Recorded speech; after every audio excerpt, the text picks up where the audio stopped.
വന്നല്ലോ.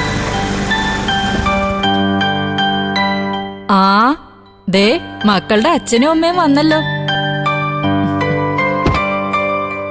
ആ രഘുവേട്ടാ, വണ്ടി ലോക്ക് ചെയ്യണ്ട. ഞാനിപ്പൊ തന്നെ വണ്ടി നന്നായി കഴുകി തുടച്ചിടാം. ഇതിന്റെ ദോഷങ്ങളെല്ലാം അതോടെ തീരണം. നാളെ ആരതി ഒഴിഞ്ഞ് വണ്ടി എടുത്താ മതി കേട്ടോ. നിനക്ക് വേറെ പണിയൊന്നുമില്ല അമ്പിളി. എന്റെ സമയദോഷം കൊണ്ട് എങ്ങനെയൊക്കെ വരുന്നേ, അല്ലാതെ വണ്ടിക്കൊരു ദോഷവുമില്ല. രഘുവേട്ടന് കണ്ണീർ ദോഷമാ, അല്ലാതെ വേറൊന്നുമല്ല. അധ്വാനിച്ച് ജീവിക്കുന്നത് കാണുമ്പോഴേ ചിലർക്കൊക്കെ അസൂയ ഉണ്ടാവും.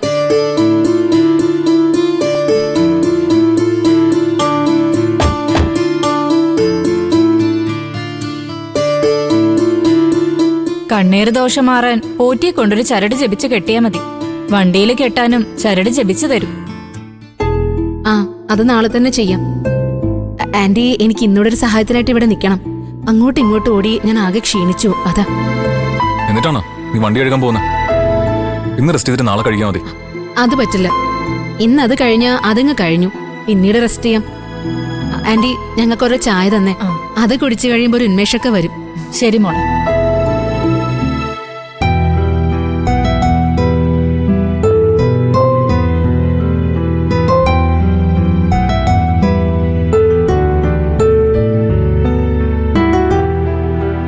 ഇതും ദൈവത്തിന്റെ ഒരു പരീക്ഷണമായിട്ട് കരുതിയാ മതി രഘുവേട്ടാ. ഇത്രയും വലിയൊരു സംഭവം ഉണ്ടായിട്ടും നമുക്ക് വലിയ തട്ടുകേടൊന്നും പറ്റിയില്ലല്ലോ. നിങ്ങൾക്ക് കഥ പറയാം, പക്ഷെ എന്റെ മനസ്സിലെപ്പോഴും ആ ചെറുപ്പക്കാരന്റെ മുഖ ആദിലിന്റെ. അതൊരു ഒപ്പം ഇരുന്ന് കൂട്ടുകാരനെ പോലെ സംസാരിച്ചോണ്ടിരുന്ന ഒരാള് അടുത്ത നിമിഷം കൺമുമ്പിൽ വെച്ച് മറ്റൊരു വണ്ടി അടിച്ച് വീണ് ചോരെ കുളിച്ച് പിടയുന്നത് കാണേണ്ടി വരിക. മതി രഘുവേട്ടാ, ഇനി അതൊന്നും ആലോചിക്കണ്ട. ആലോചിച്ച ഇനി നമ്മുടെ ജീവിതം കഷ്ടത്തിലാവും. അവൻ കള്ളക്കടത്ത് നടത്തിയതിന് കിട്ടിയ ശിക്ഷയാണെന്ന് കൂട്ടിയാ മതി. എല്ലാരും ജീവിക്കാൻ വേണ്ടിയല്ല അമ്പിളി. അവനുണ്ട് ഭാര്യ, ഒരു കുഞ്ഞും. ഇതിപ്പോ എനിക്കെന്തെങ്കിലും പറ്റിയ നിങ്ങളുടെ അവസ്ഥ എന്താ?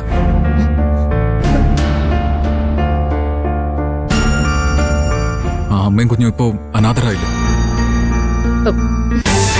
മോളെ ഓർത്തെങ്കിലും ഇങ്ങനെ ഓരോന്ന് പറയില്ല രഘുവേട്ടാ. രഘുവേട്ടൻ പോയി നന്നായി ഒന്ന് വിശ്രമിക്കും. ഒന്ന് ഉറങ്ങി തെളിയുമ്പോഴേക്കും രഘുവേട്ടന്റെ ഈ മനസ്സൊക്കെ അങ്ങ് നേരെയാകും.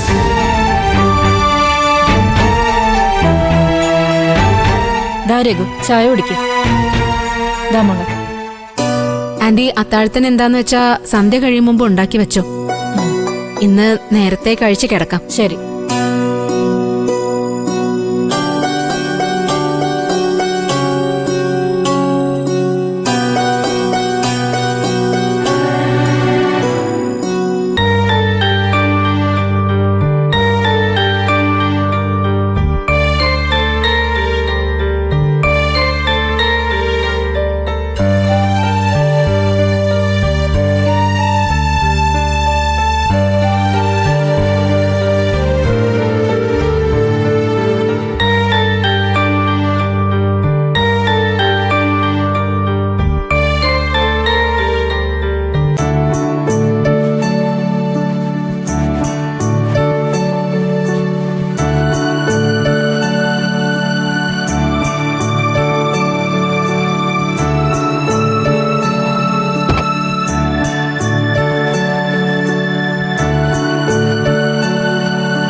ഇളകിയോ?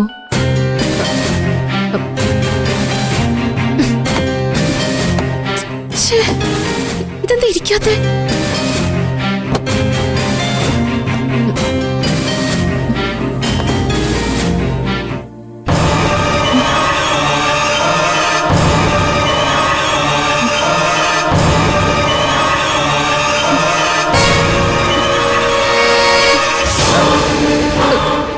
അയ്യോ, ഇത് സ്വർണ്ണമല്ലേ?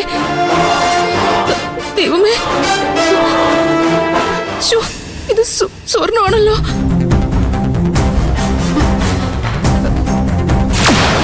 രഹസ്യാന്വേഷണ വിഭാഗത്തിന്റെ റിപ്പോർട്ട് പ്രകാരം ആദിൽ അമീർ കടത്താൻ ശ്രമിച്ചത് 3 കിലോ ഗോൾഡാണ്. പക്ഷെ പോലീസിന് അവന്റെ ബാഗിൽ നിന്ന് കിട്ടിയത് 2 കിലോ മാത്രം. താൻ ഇതിനിടയിൽ വല്ല കളിയും കളിച്ചിട്ടുണ്ടോ? ദൈവമേ, ഇനി ഇതെന്ത് ചെയ്യും?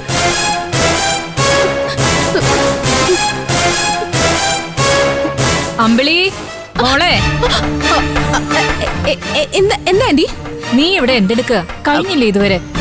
കഴിഞ്ഞ ആന്റി, ഈ സീറ്റൊക്കെ ഒന്ന് നന്നായിട്ട് തുടച്ചതാ. എന്താ ആന്റി? നേരെ സന്ധ്യയാവാറായില്ലേ, വിളക്ക് കത്തിക്കണ്ടേ? ആ, ഞാൻ വന്നിട്ട് സന്ധ്യവിളക്ക് വെച്ചോളാം ആന്റി. ദേ കഴിഞ്ഞു. ശരി.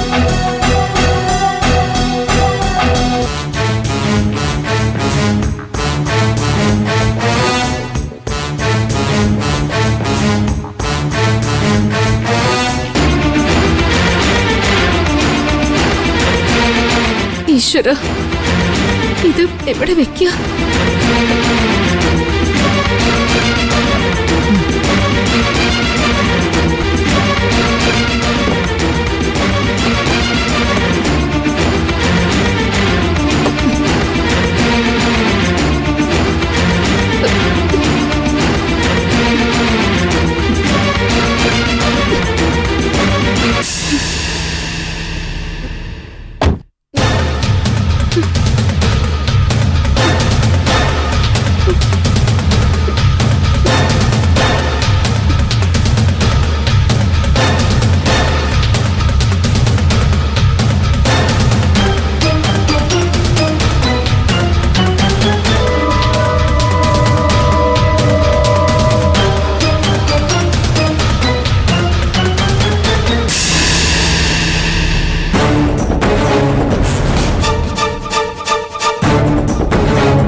രഘുവേട്ടൻ ഉറങ്ങിക്കോട്ടെ.